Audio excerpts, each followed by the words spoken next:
Hello and welcome to elseworldsdcfan podcast. My name is Jordan. With me, as always, is Chris. How are you today, Chris? I'm doing pretty good. Day off. I got a vacation next week. Life is good, man. Life is pretty good. Awesome. Yeah, we are going to be doing a Smallville update. It's been a while since we've done them. I think I'm going to a little backstage thing here. I think I'm going to save one or both of these that we're going to record here for maybe one in June, one in July, or something. Just for people that don't know, if this is your first time listening and you saw Smallville season 5 pop up and you were like, hey, let me listen to this. My wife is pregnant and is due in mid-July, and there will be a time where um, we're gonna have we do have some more shows planned in June with some crossovers with another podcast. We're gonna do some fun drafts. We're gonna do all that kind of stuff. So I think I might sit on these a little bit, and you might be hearing these in July. So if you're hearing me, you're wondering why is he on an episode when usually right now I'm hearing Ron and Chris. It's because of that. It's because it's recorded months in Mhm. advance. But I feel like these are kind of easy ones to maybe like sit on and release later. They're not news based, so we have that luxury. But yeah, we're going to be talking season 5 of Smallville, which this is Chris's first time going through Smallville. Mhm. And for Smallville, I've watched um, seasons 1 through 10 twice for sure. But I've seen some of these episodes multiple times, or, there was a time where it was airing on ABC Family, and I would watch reruns and stuff like that. So for some of these, I've probably seen 3 or 4 times, but yeah, this is a favorite of mine. So we're gonna tackle some season 5, which I'm not sure where we haven't really talked too much Mhm. offline, even about your progress on this or what your thoughts were on season by season. So I guess give me your just overall thoughts of season 5. This is the 100th episode in here as well. There's some Yeah, big big one. ramifications. Just give me some of those thoughts on season 5 as a whole. Okay, so I think this is one of the best seasons for Lionel Luthor. I think he's got a lot to do. He starts to become more prevalent to the story. Lex is really already turned at this point. You see his intentions with Lana start to go. I think that Lexmas episode was a real big one for that. And I just remember thinking, all right, this is starting to take shape. Seasons 1 through 4, you were kind of you knew where we were going, but we weren't there yet. We're at a lot of the stuff for Superman lore. We're just there. So season 5 is fun. I think I went through seasons 1 through 4 so quickly, and then it started to slow down because there's this thing called life you have to do. Well, you can't just stay and watch Smallville all day, unfortunately. But I like season 5 a lot. I thought it was, there's some up and down moments. There were some episodes I didn't care for as much. And season 5 is really the first time that starts to happen for me, where there's be an episode or two where I'm like, okay, I was looking at my phone a little more than I would be for like glued in episodes, like those ones that are just like, oh my God, this is great.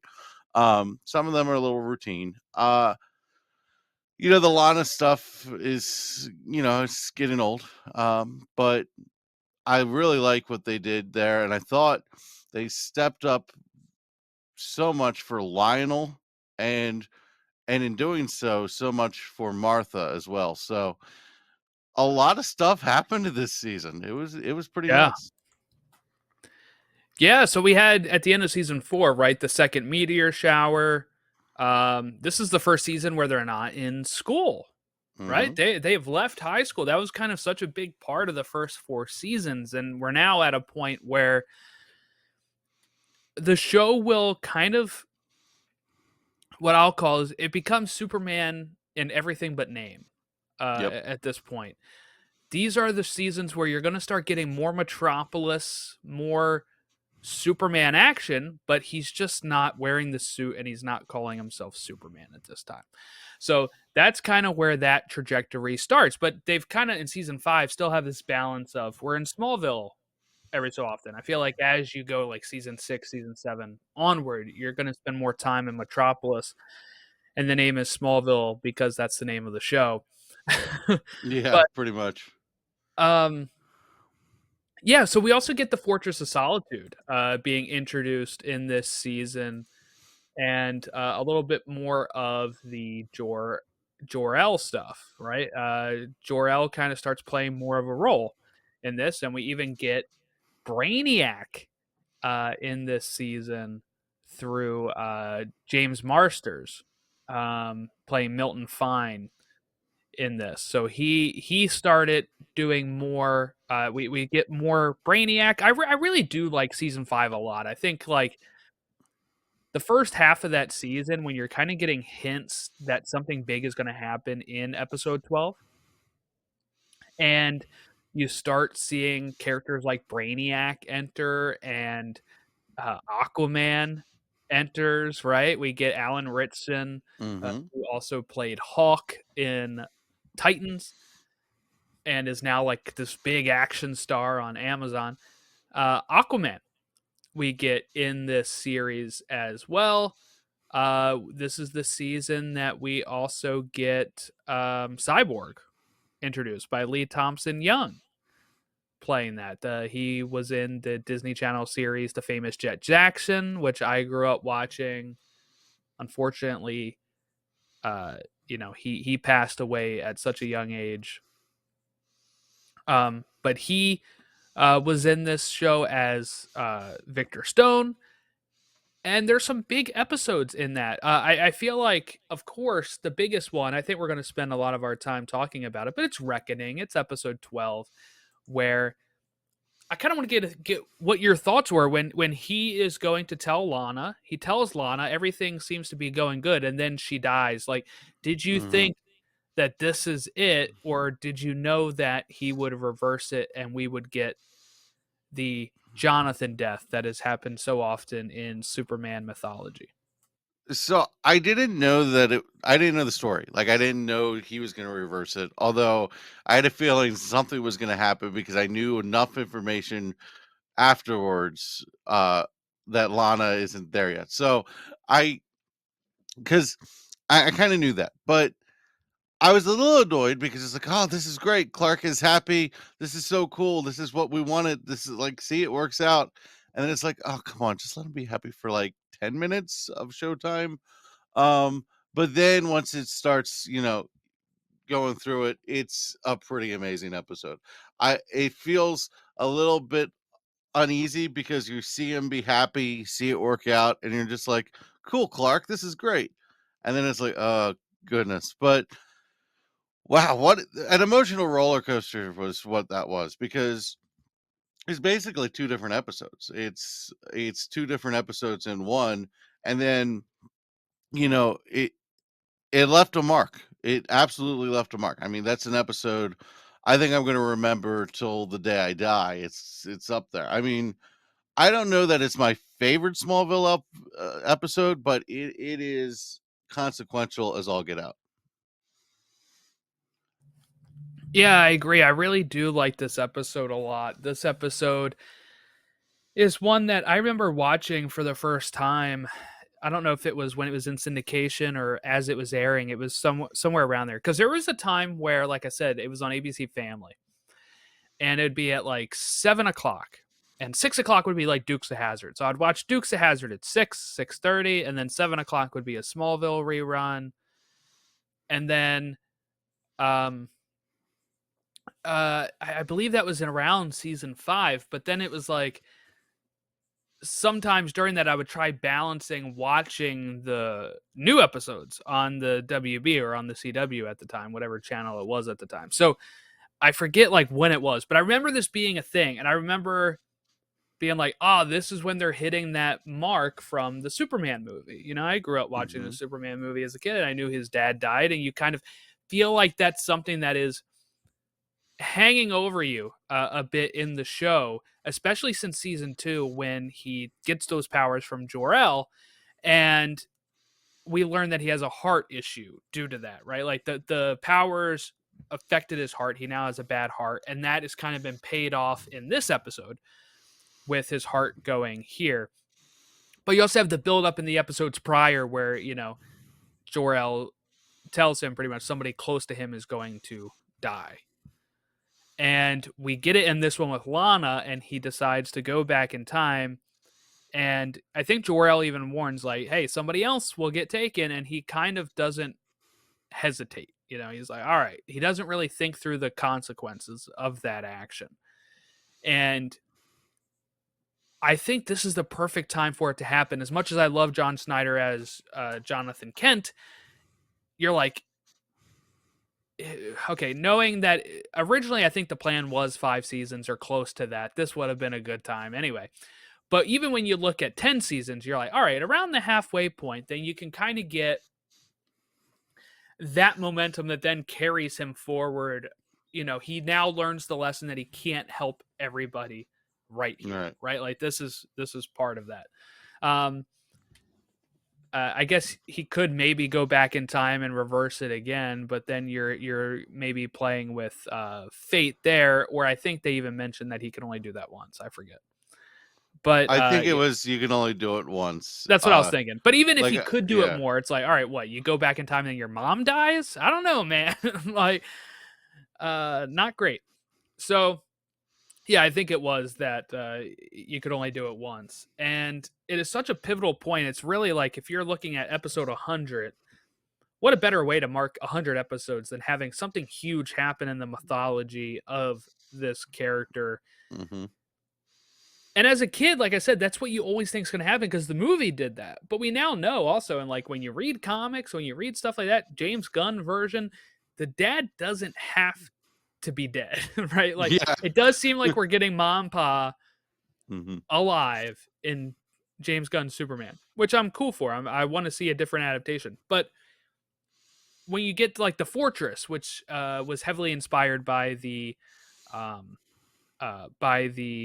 Reeve film, right? And you get that type of style in here because he's the one that kind of made everything more crystal, and then they did that for the comics, and then they did it for this. It seems like that's the way that they were going to go. Almost like this whole show could be a prequel to Superman. Obviously, timeline-wise, it doesn't work out that way, but that's kind of what you build to. Yeah. The show had to do it. The show had to get rid of one of the ties to Smallville because they were going to do more things in Metropolis. It was something you were expecting, like you said, it's story beats. It also kind of connects it to the Reeve film in another way because you have the time travel. He goes back, it's a little different than spinning around the Earth's axis and changing time that way.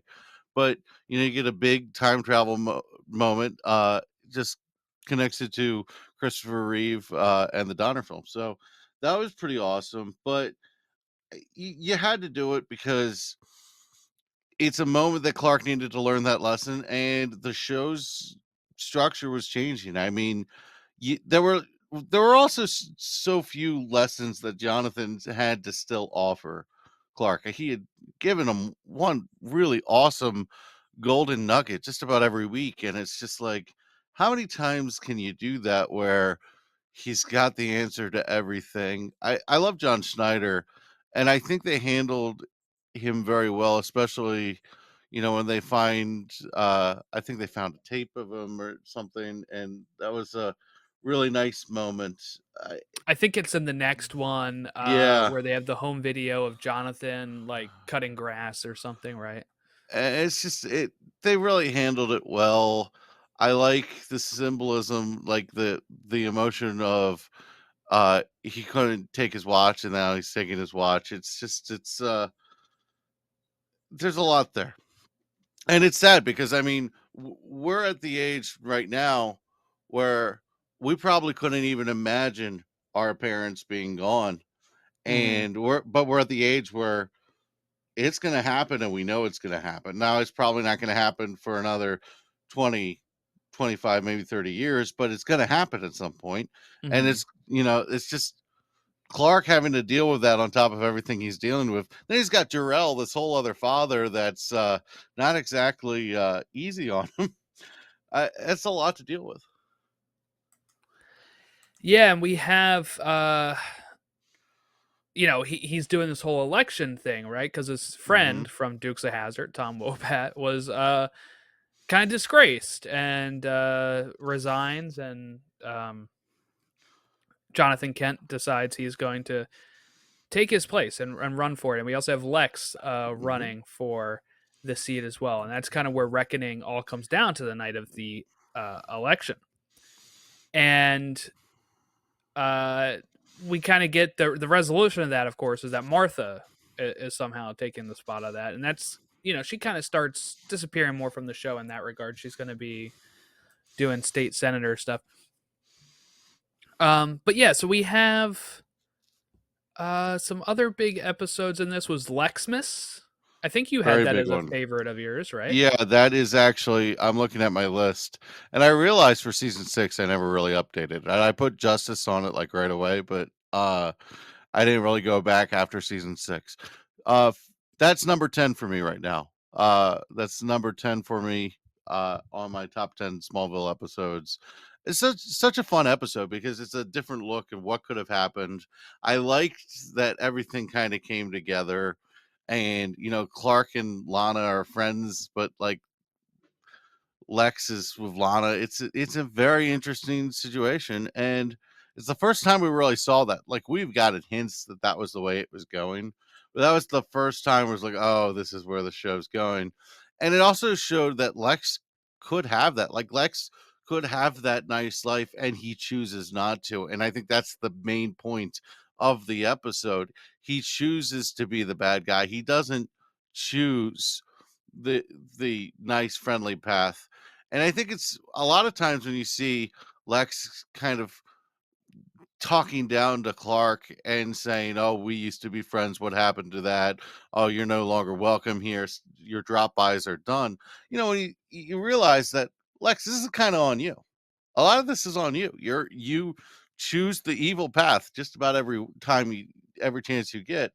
So it was a really cool look into Lex's psyche, and it bridged a little bit of the gap. It sped his pace up because we're getting to the point where, like, if you're going to do this Lex thing, just do this Lex thing.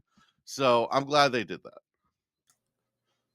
Yeah, it's a great episode. Good Christmas watch when you get down to Christmas as well. Hmm. Okay, and then we had we'll save maybe the Justice League stuff for the next one.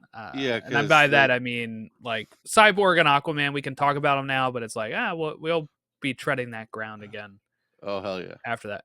All right, but what about? I guess let's get into the main villain, which was Brainiac, right? And Hmm. um, what was or I guess he appeared like 3 times as Brainiac, but what was your thoughts on James Marsters as Brainiac? Because I really dug the way that he portrayed the character. Well, I think it's pretty interesting because we're talking about the villain just about everybody wants to see in the DCU. And God, it was so interesting because I was like, it is so simple. Like, we all talk about it, how complicated it is or why it hasn't happened. And I'm like, Smallville, it's right there. It's so good. Um, I thought the actor was pretty convincing. I thought this was a just it just kind of surprised me because I didn't think they were going to go this big with it. And that's what the show keeps doing. They keep going big with it. I'm starting to wonder what's going to happen after the show because I'm like, well, Superman's already done all the Superman things. But Just wait, just wait till I you know. see So, who he yeah. faces off against. Oh, I was getting there, and I'm like, are you kidding me? And I know what happens in the finale, unfortunately, because Google, once you start following Spoiler. the show, it's like I see like little Reddit things pop up. I'm like, son of a. Yeah, yeah. But So I'm very interested when the series is over if I like the finale or not, because I know it is a Controversial. polarized. Yep. I will So say I liked it. And I don't know how much I want to go into that right now, but I will say I liked it, and I've kind of approached this even back then with these are different interpretations, right? Like these are different things going on.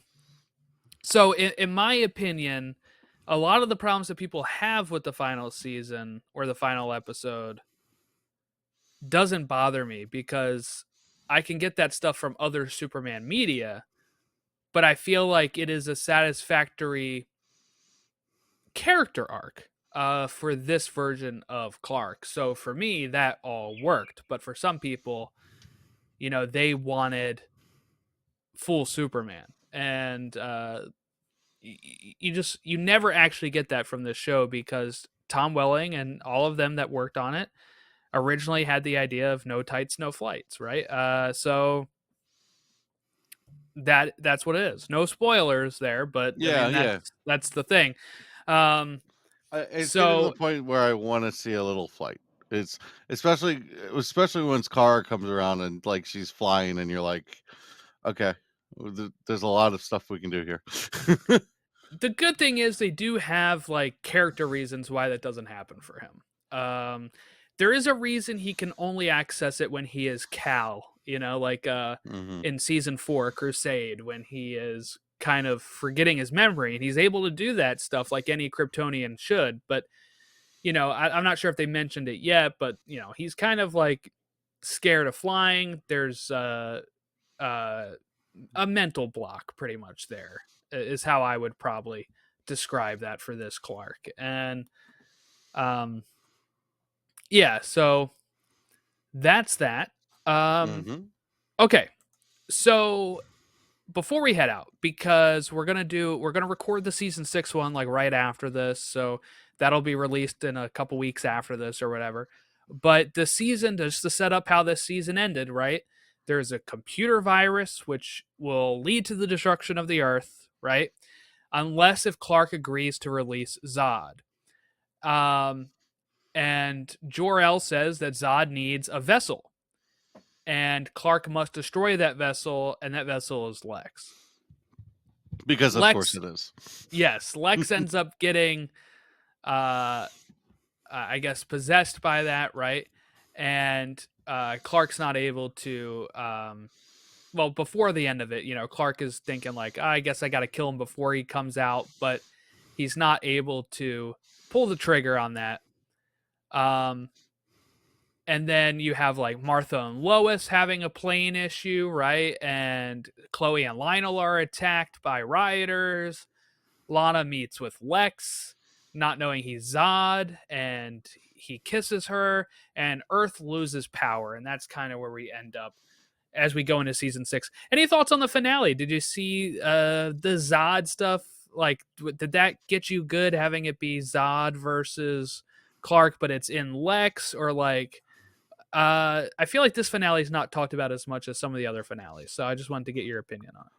I thought this could have been 2 episodes. There was a lot going on. I thought this should have been a 2-part finale, and if it did, I think it would have stuck an incredibly different way. So the thing with me for this finale was I the whole thing was Clark couldn't kill Zod because Clark was Lex, and Clark isn't a killer, and I'm like, okay, I knew that was gonna happen, but I just it was so dude, it just it was so frustrating because it was like, but he's evil anyway. Like he's made the turn. Oh, so you're saying he should have snapped his neck, I'm not saying like in he should have, another certain I'm not saying he should certain have. adaptation. I'm not saying he should have conveniently got it into a train station where he had no other choice. I'm not saying that. God, if we bash on Man of Steel, even though I love that movie. Um, but yeah, I get it. But I don't know. I thought the writing, they put him in a corner, and he didn't do what like seemed obvious to do, because the show kind of needs him not to do it. Right, right. But and he's Superman, moral code, and I agree with that. But and I don't know that I would have liked to see him kill Zod in the form of Lex, but it would have made sense. Alrighty. Well, we'll wrap up our season 5 coverage with that. Keep your eyes out for our season 6 coverage that is coming to you in the next couple weeks.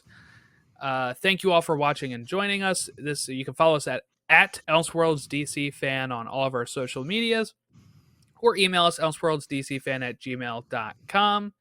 Have a great rest of your week, and we'll catch you next time.